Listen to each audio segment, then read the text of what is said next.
Welcome to Ask and Learn. In this problem, we are learning how to find the derivative of a function using logarithmic differentiation. And this is very helpful because we can simplify exponents very easily using log properties, So we have the function y equals the sine of x raised to the natural log of x. And this looks really complicated, but it's not going to be extremely complicated if we use logarithmic differentiation.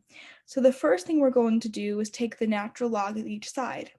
We would get the natural log of y equals the natural log of the sine of x raised to the natural log of x. But using the properties of logs, we can pull out that exponent. So we would get the natural log of y equals the natural log of x, our exponent, times the natural log of the sine of x, basically what's left over. So then we can derive each side of the equation.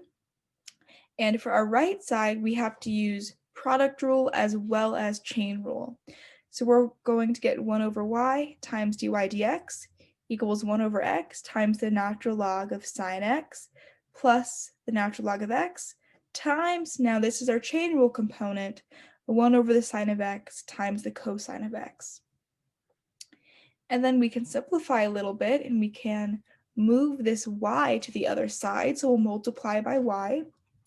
And I did a little bit of simplification with our trigonometric function here. We'll get dy dx equals y times 1 over x times the natural log of the sine of x plus the natural log of x times the cotangent of x. But we know what y is. That was what we started with.